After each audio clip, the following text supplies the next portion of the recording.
the only way I could approach the conflict is from my faith perspective.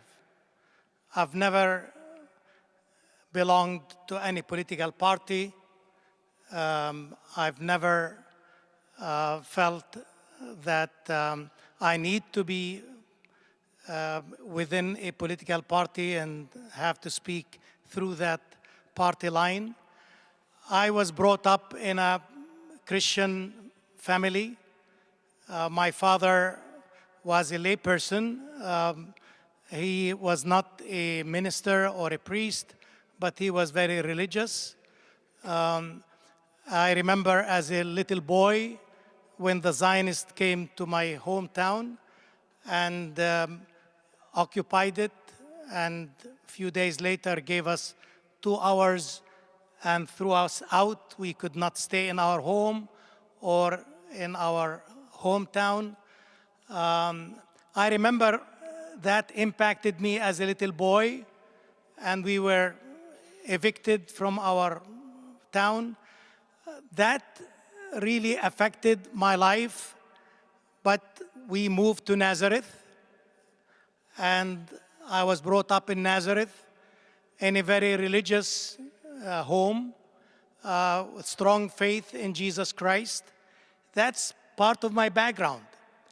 I was taught from childhood that God is a God of love, but also a God of justice.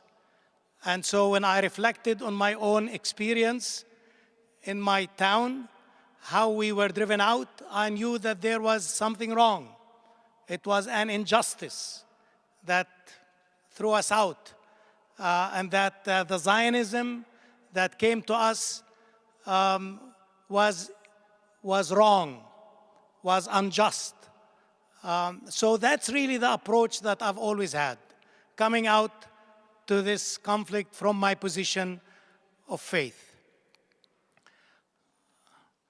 Unfortunately, I've also felt that as religions, Judaism, Islam, and Christianity, we have really failed to find a resolution to the conflict. That the conflict truly, as Bernard Sabella said, did not start as a religious conflict. It started as a political conflict. The Zionists wanted to come and take Palestine. It had nothing to do with religion, because all the early Zionists were not religious. Some were secular, some were atheists. So they were not motivated by religious zeal. Unfortunately, today, the strongest expression of Zionism is a religious Zionism. And so, although Zionism did not start in any way religious, now we have to contend with the settlers who are religious and who want to take more and more of Palestine and drive the Palestinians out. So I approach this conflict from my core belief in a God of love, but also a God of justice, a God of compassion, God of mercy. And I really believe that we have failed because we have not really been able, as a religious people, to find a resolution to the conflict. And that's why today, if I'm approaching it from a position of faith, I would say the only way forward is to share the land. And when a segment of the people who are now dominating and who are occupying, which is the government of Israel, when they are saying, no, we want all the land and we want to drive out the Palestinians, I believe they're not true to their own faith. And I believe that they are committing an injustice to their own people and to their own religion. Because as people of faith, I believe that we can say, we believe in one God, and this God brings us together, should bring us together, and that this God calls us to work for peace, because God is also the God of peace. And we believe in the God of peace and the God of justice. And that's why today, those of us who are committed to religious faith and to a faith-based approach to this must find a theology that can help us find a resolution to the conflict. And that's why I hope in this conference we will find ways to connect with each other and also to work together so that the occupation will end and that we and all the people who live, whether they are people of faith, Muslims, Jews, or Christians, or secular people, that we can find ways to live together in peace and respect each other and accept each other in the different faiths that we belong to. It is possible to resolve this conflict, yes, and it is possible to be inspired by our religious faith, whether from Islam or from Judaism or from Christianity.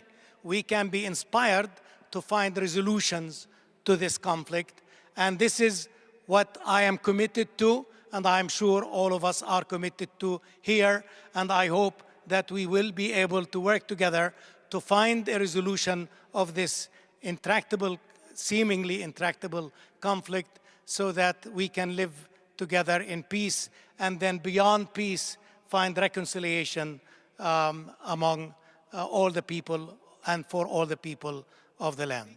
One of the most important verses that I remember continuously and drives me and inspires me is when Jesus said, "Blessed are the peacemakers, for they shall be called children of God."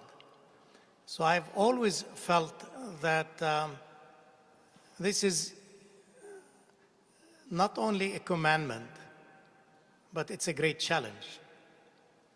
And that if I really wanted to claim that I belong to God, or disciple of Christ, or a child of God, in the way we Christians express this, I must be about peacemaking.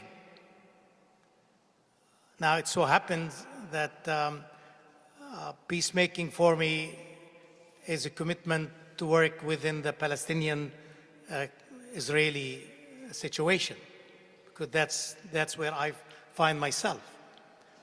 But I would say that it applies to all of us wherever we are, that peacemaking is at the heart of every one of us call to life. And I believe to be engaged in peacemaking, and here I emphasize the word making, because there are people that are peacekeepers.